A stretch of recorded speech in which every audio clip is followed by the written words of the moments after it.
crops growing together. The corn stalks give shade to the squash that grows on the ground, and it also gives the beans a place for the vines to wrap around. And so they grow very well together. There are different types of corn. It's not just, yellow corn or white corn. There's blue corn, there's corn that looks like jewels, and, pinks and purples and, ruby, just like really amazing colors. And using those three ingredients, we have just played around with everything, from dessert to, appetizers to a full meal. And what we're doing today is something called chochoyotes. And chochoyotes are basically corn dumplings. These are blue corn masa, and it's made in a simple chili broth. The broth is a little spicy, but it's mainly like guajillos, and there's some árbol in this, and there's also beans, and there's some squash in there. So you have the three sisters represented in a soup that Native Americans, were eating way before the Spanish got here.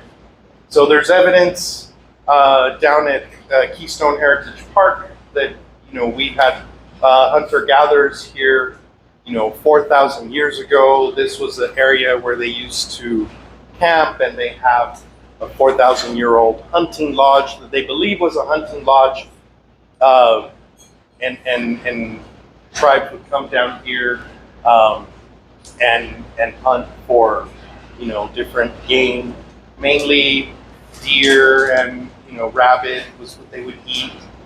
And what got me going down this rabbit hole, if you will, was that I've worked with the Tigua Reservation for a while now, and about 11 years ago, I was doing a meal for the Elder Council, and that year in particular, I didn't get a chance to go on vacation, so it was a staycation for me that year, and I was just really trying to figure out why everybody all of my friends that went, outside of El Paso to go to college, and they, stayed away from El Paso, because careers and things like that.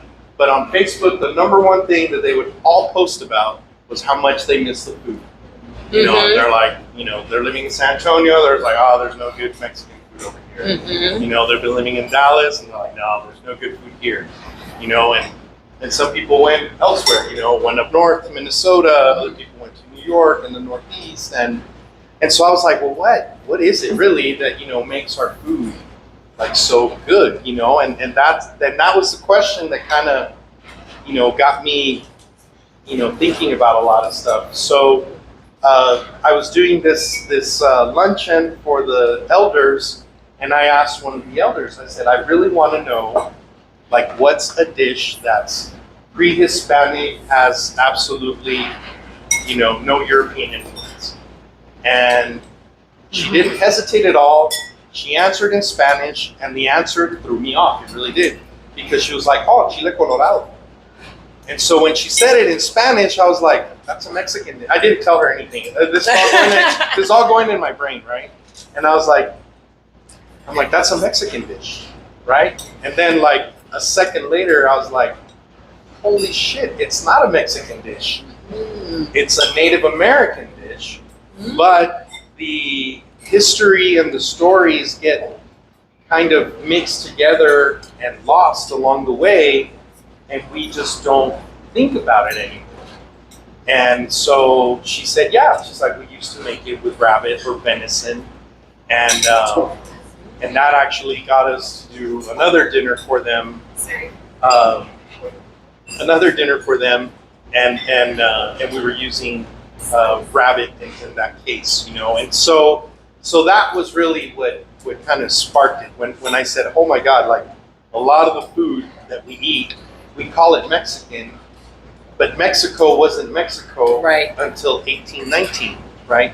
Right. So I have gotten into many a discussion with some hardcore Mexicans, and I'm from Chihuahua. Yo soy mexicano. And I've gotten into like serious discussions where they get mad at me and they're saying that I'm appropriating, and I'm like, no. I'm like the food originally was indigenous, you know, and so with these next few dishes, you know, we'll tell more stories about how all those things started to integrate and evolve into what we now know as Mexican food, Southwest food, Tex-Mex food. Because a lot of people say, oh, well, Tex-Mex is just a mix of like Mexican food and Texas food. And it's like, no. Southwest food, they say the same thing. Oh, it's Mexican food with Spanish food. And again, I'm like, nope. We're forgetting a lot of the indigenous roots. The indigenous is and the ingredients, the main ingredients, you know, are the chilies, you know, things like that. We'll talk a lot more about that in the next few dishes. But this dish, we did the red chili broth and the Three Sisters in there, and then we're going to go into our dish for the 1600s, which is when the Spanish were here, and we're going to do a dish that's also kind of new to them. It was new to us, but it was also new to them. And enjoy this one. The third dish is going to tie back into this one, so it's kind of cool. But enjoy this one, and we'll be out in the next just a couple minutes.